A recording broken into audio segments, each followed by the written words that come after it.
Journalists must always have the facts before they broadcast or even attack. Because if you read... All right, this is where I say goodbye until 6:30 right here on DBS Radio. Don't forget, the news comes up next, and Islam in Focus comes up at 6:30, the Community Bulletin Board. Stand by for the news coming up right now.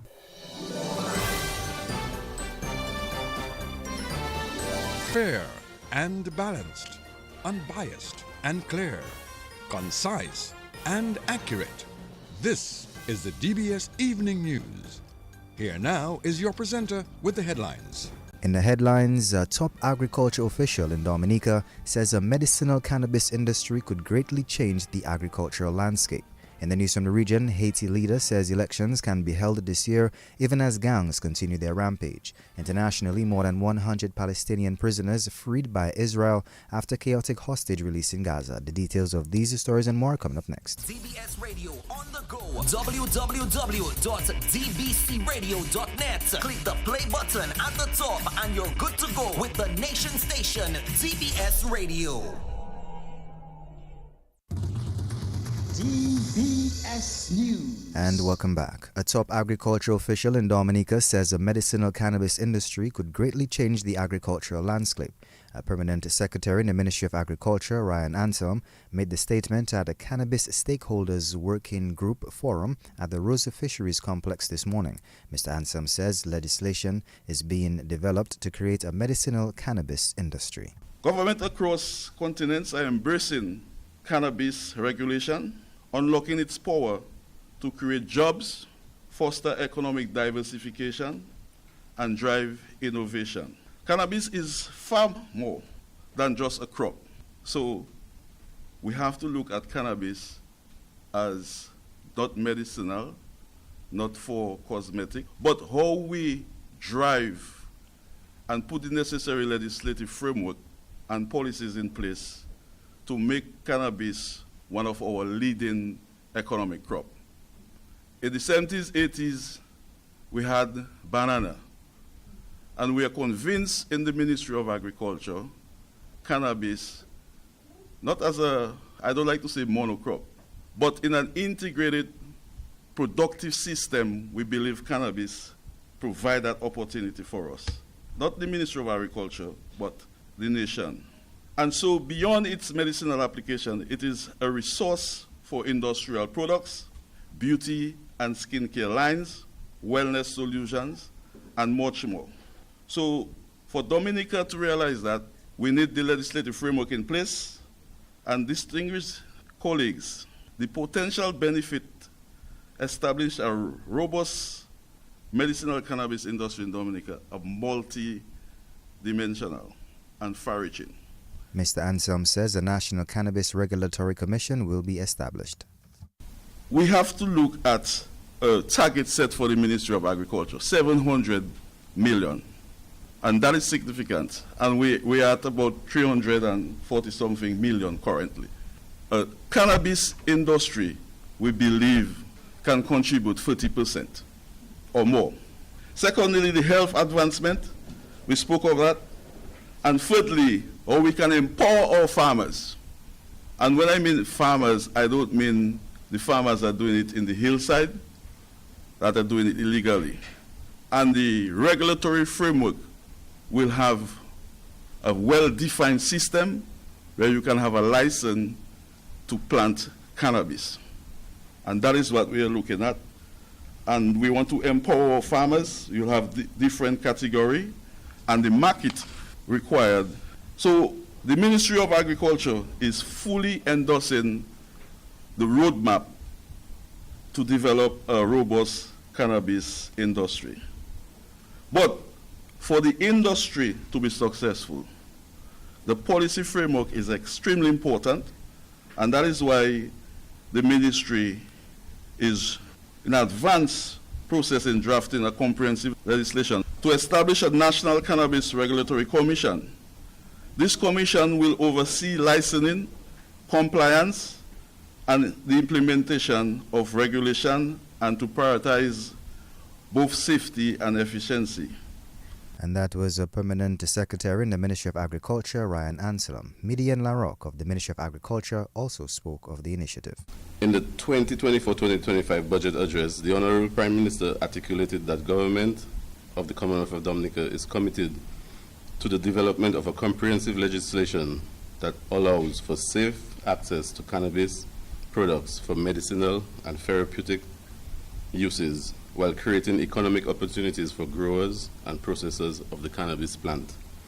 A consultant legal draftsperson has been engaged to draft the legislation required to provide a solid legal foundation and framework necessary to enable Dominica to fully capitalize on the benefit from the economic potential of the growing of medicinal cannabis industry.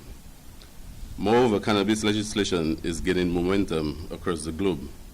This momentum is driven primarily by the increasing recognition that the product may have a range of legitimate medicinal benefits and therapeutic applications. Although still illegal in the Commonwealth of Dominica, legalized cannabis for medical use provides investors ample opportunities to join the Dominica Green Rush and invest in the legal medicinal cannabis industry to support the Ministry of Agriculture, Blue and Green Economy, and the agriculture sector capacity to contribute 700 million to GDP by 2030. Given its growth potential, many see cannabis as a golden investment opportunity in the medical cannabis industry, an industry that ensures that companies dedicated to the medicinal and therapeutic benefits of cannabis, especially for those with chronic and long-term medical conditions, can be explored. And that was Median Larocque of the Ministry of Agriculture. Prime Minister Roosevelt Skerritt has called on Dominicans to embrace the cable car project. Mr. Skerritt led a site visit to the ongoing project in Loda this morning, where 290 people are currently employed.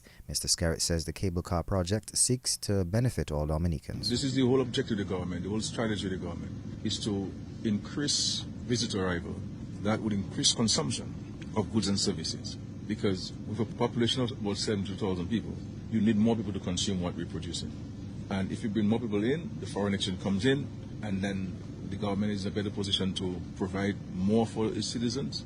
And citizens are better able to take care of themselves because they have increased income for themselves and opportunities for themselves. So I think it's left to us as Dominicans to position ourselves to take advantage of the niche opportunities that all of those investments are taking place in the country, so that we can not only benefit directly from it, but also indirectly from the presence of such projects. It's an ambitious project. Many people doubt the ability to do it.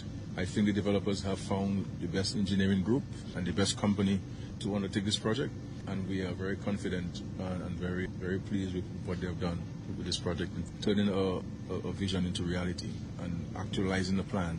And so we just have to work together as citizens to ensure the successful completion of these facilities or this investment, because at the end of the day, it's going to benefit everybody. This is not about the government, this is about the people and the country.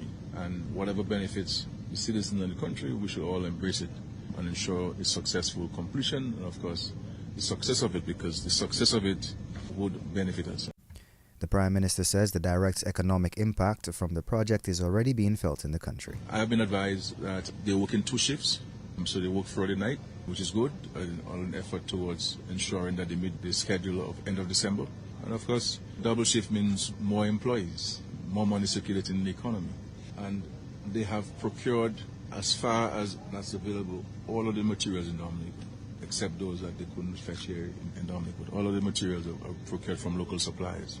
And some of these are things that people don't speak about, the direct impact on the economy that these projects have, because they could import it themselves from elsewhere. It'll be cheaper, but there's a commitment on their part to play a significant role in the local economy, ensuring that as many people benefit from this project as possible. So when people say that locals are not engaged, we're really not speaking the truth. Over 250 locals are engaged on this project. All of the materials are procured, cement and steel and lumber, you name it, procured from local suppliers. That's a significant amount of money. It's several millions of dollars to procure those items.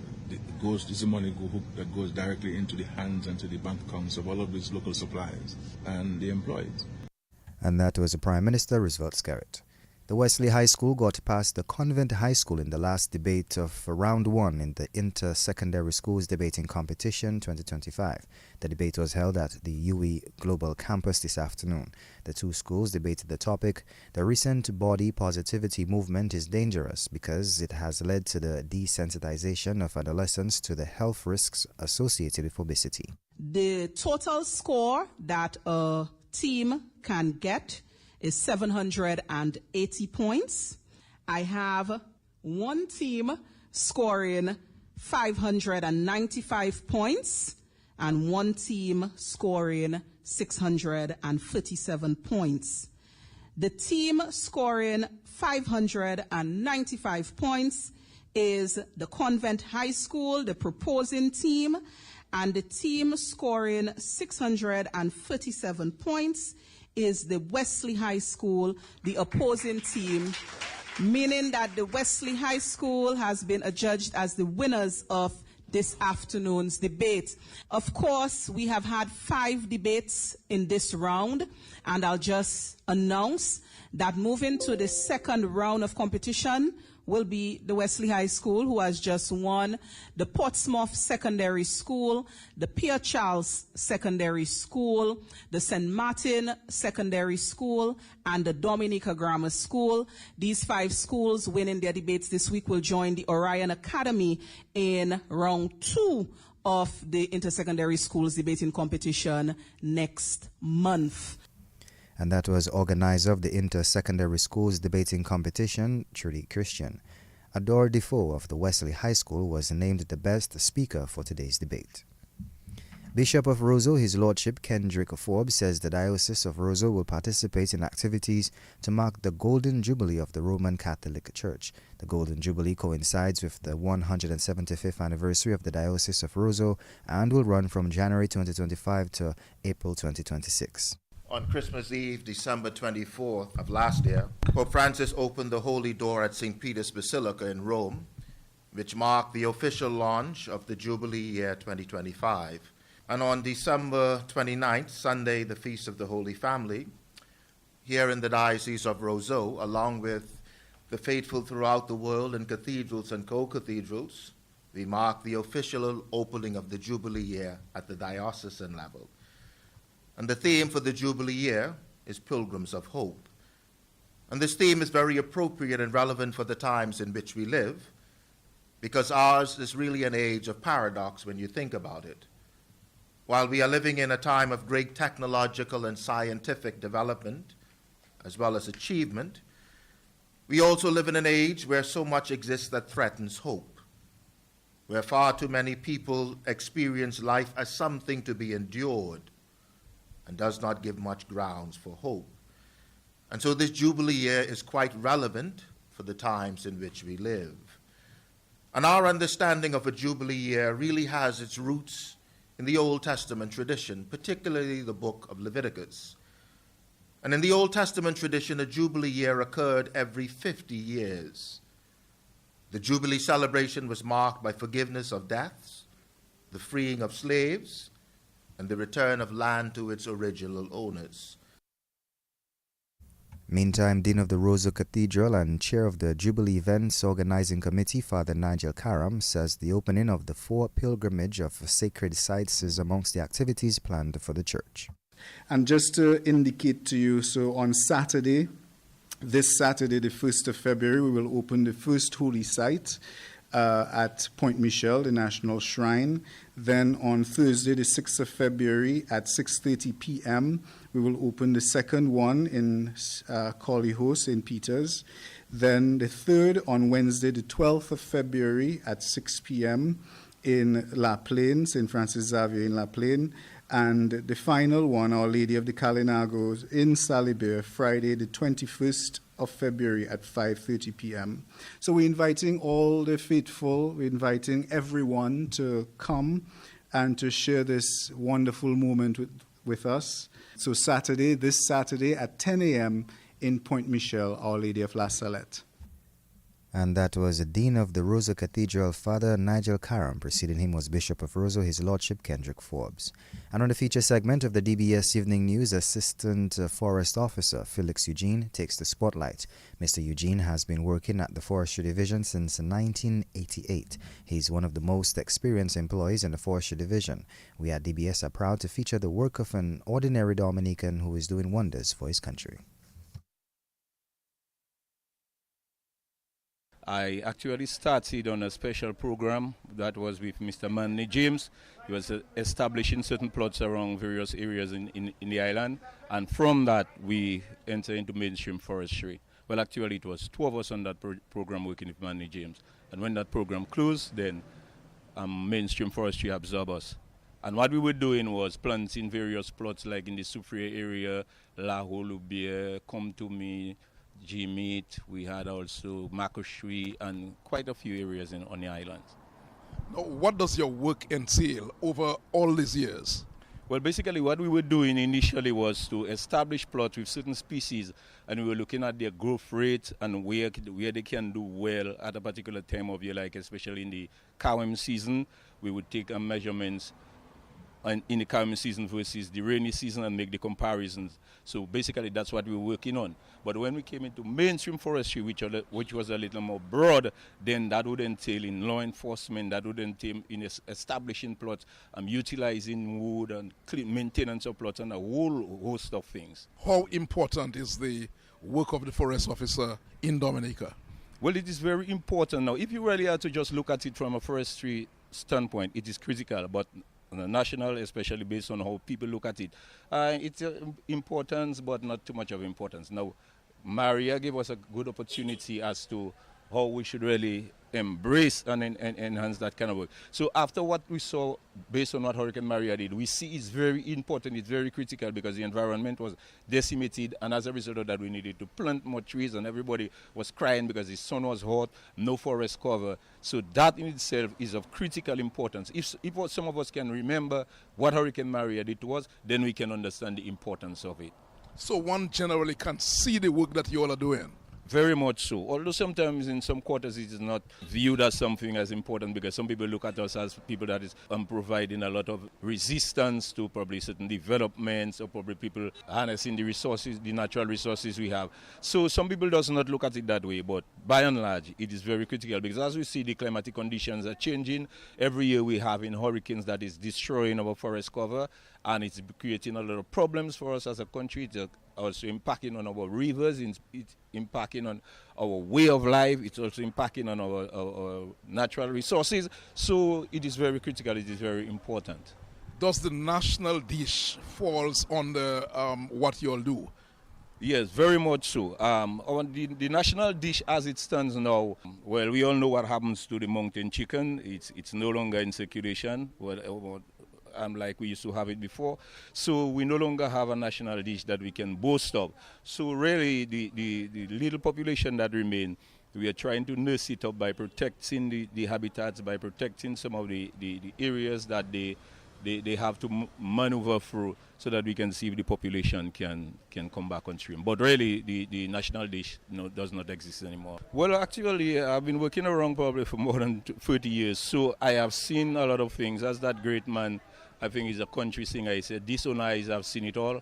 In the 80s, we had a lot of problems with the banana producers, with deforestation. And when it comes down to in the 90s and so on, it was encroaching a little more on illegal hunting and so on. So quite a bit has happened. And for us to continue to survive as a country, and for us to continue to enjoy our natural resources, we have to, by all means, protect what we have.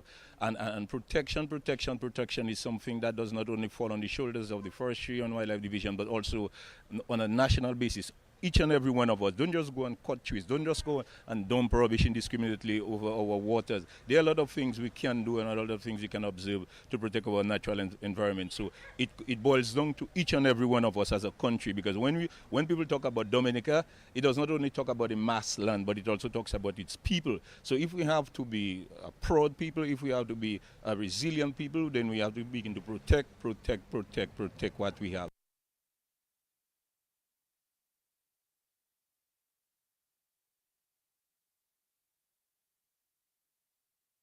And that was Assistant Forest Officer Felix Eugene taking us to the end of this evening's featured segment and National Focus. Up next is news from the region and international. DBS Radio on the go. www.dbcradio.net. Click the play button at the top and you're good to go with the nation station, DBS Radio.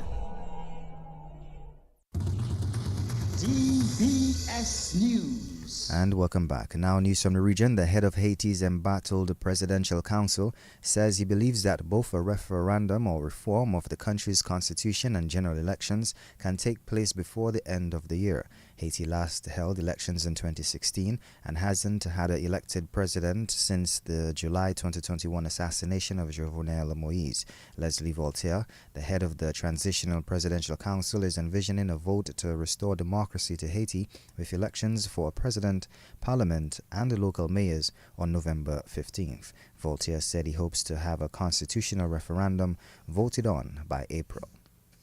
Internationally, a further 110 Palestinian prisoners have now been freed from Israeli jails as part of the ceasefire deal. They arrived in the occupied West Bank by bus and were met by a huge crowd who gathered to welcome their release. Meantime, 8 hostages, 3 Israeli and 5 Thai nationals, were released from captivity in Gaza on Thursday today. In Phase 1, the current phase of the ceasefire and hostage release deal, a total of 53 Israeli hostages taken captive by Hamas and other armed groups in October 7th attacks are supposed to be freed. Israel is expected to release around 2,000 Palestinian prisoners in turn. 2 rounds of releases have already taken place. Well, this brings us to the end of this evening's news. Up next is sports.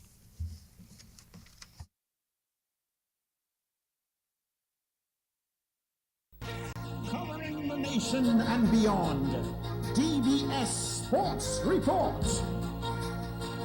Here's a fun fact. In just 29 seconds, you can say goodbye to paper bills forever. Seriously, in 29 seconds. That's less time than this ad. Head over to discoverflow.co or visit us in-store and update your contact information now. By October 1st, your bills will be digital, easy to access, secure, and hassle-free. So what are you waiting for? This ad still has 2 seconds left, and you could have already gone paperless.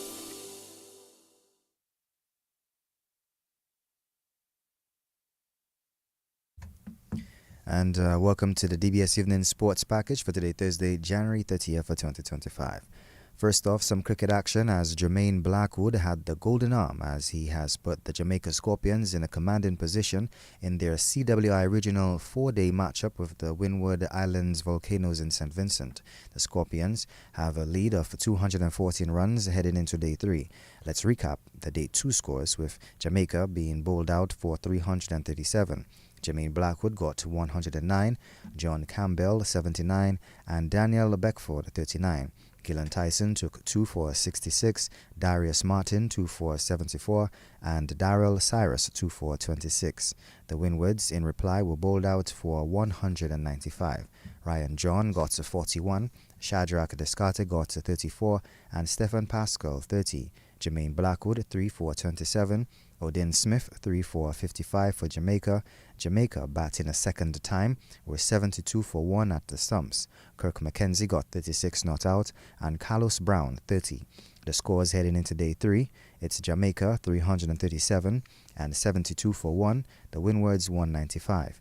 Meantime, defending champs Guyana are strong in reply in their match with the Barbados Pride. The Pride earlier made 346 and Guyana at the stumps on Day 2 were 315 for free. Kemal Savory was not out on 95, Kevlon Anderson unbeaten on 87.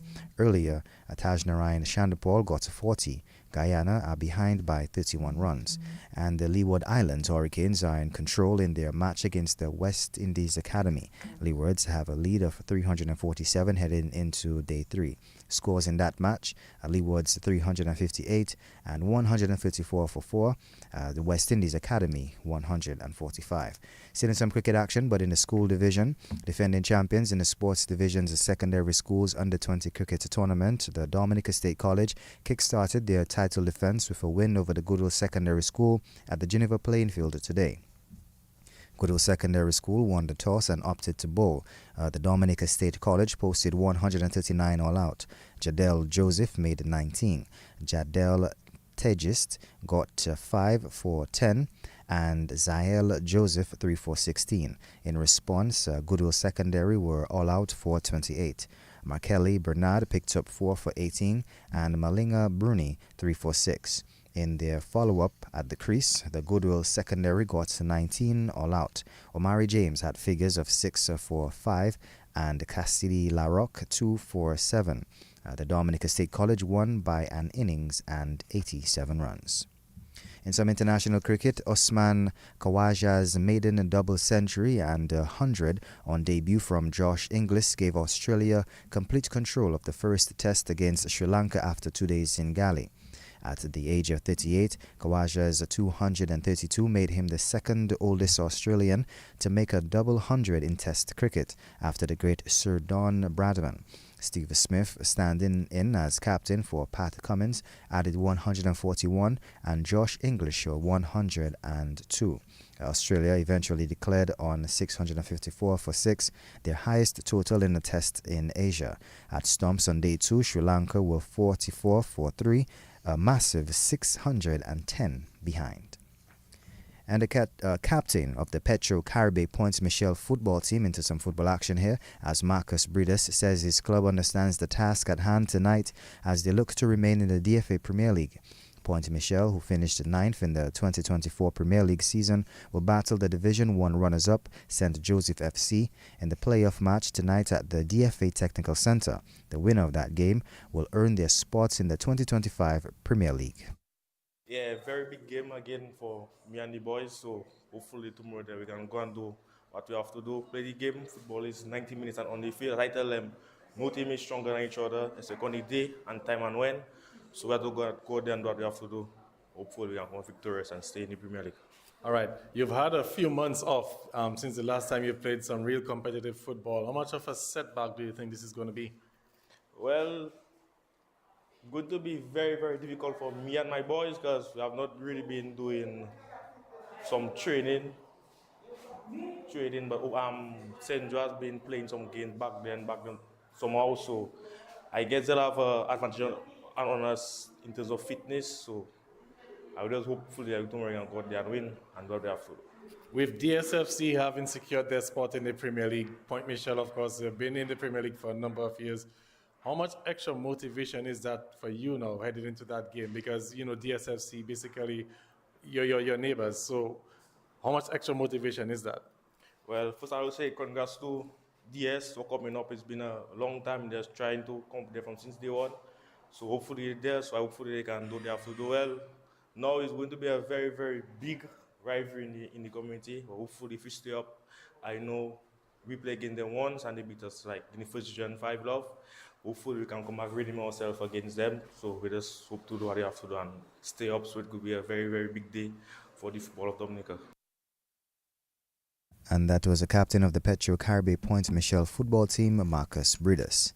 And sports coordinator Trevor Shillingford says the Play More Football Dominica program will go a long way in addressing the challenges facing young footballers at the primary school level. A number of physical education teachers and sports officers will be, for the next few days, engaged in the program, which targets footballers between the ages of 5 and 10. The program is being done in collaboration with Sports Aid Dominica and the Switzerland Sports Department. The initiative really is one which targets children between the ages of 5 to 10. And as you're aware, most of our programs are at the under 13 level for the juniors. And in most cases, concentration is placed on the more mature students within that age range, speaking of those 11, 12, 13.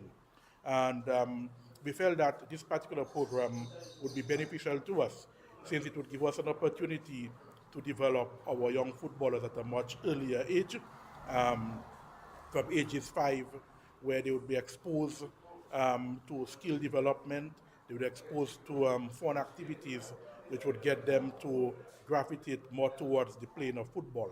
And we felt that it is something that was of interest to us, and we decided to make a request to the authorities in Switzerland so that Dominica can have a similar program to what is being done in Switzerland.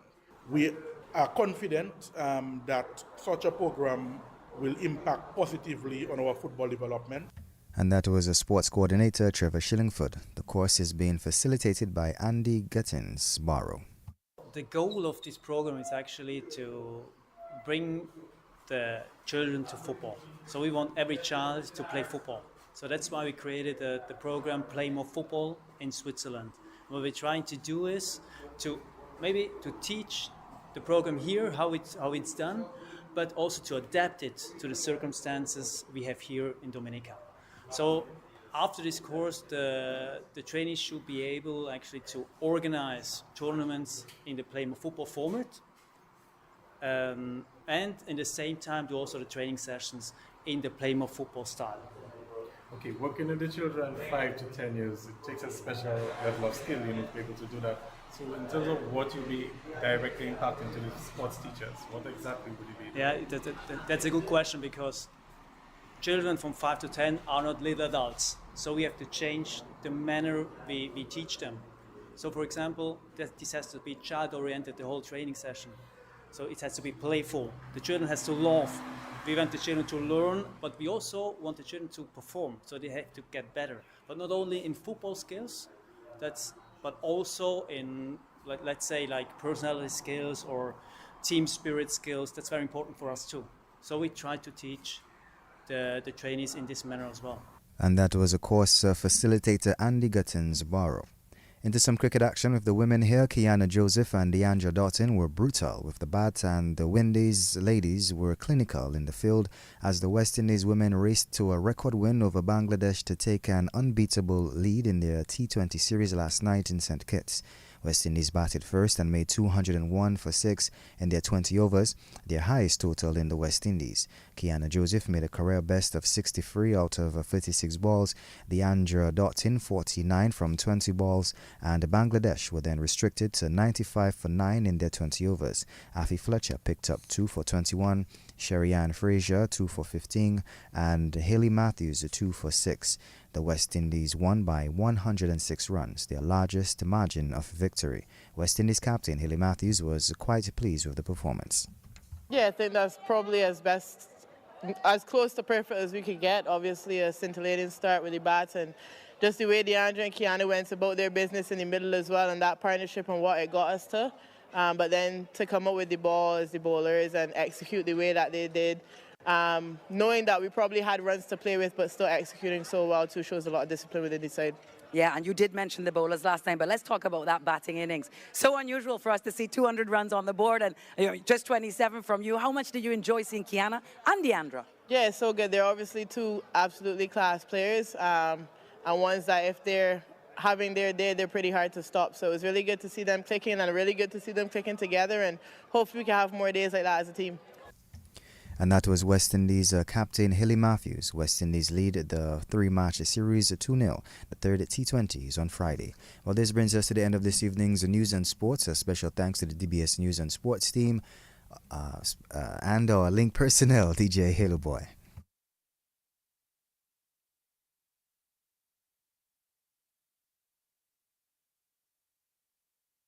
Here's a fun DBS fact. Radio In just 29 gives you seconds, top you quality. can say goodbye to paper bills forever.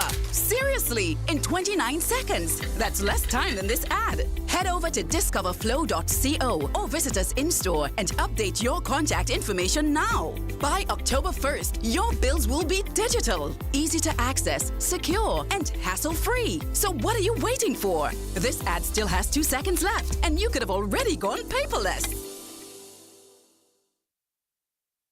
DBS Radio gives you top quality service over any other for live streaming of funerals. Call us today at 448-3282.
Good evening and welcome to the evening edition of the DBS Radio Community Bulletin Board.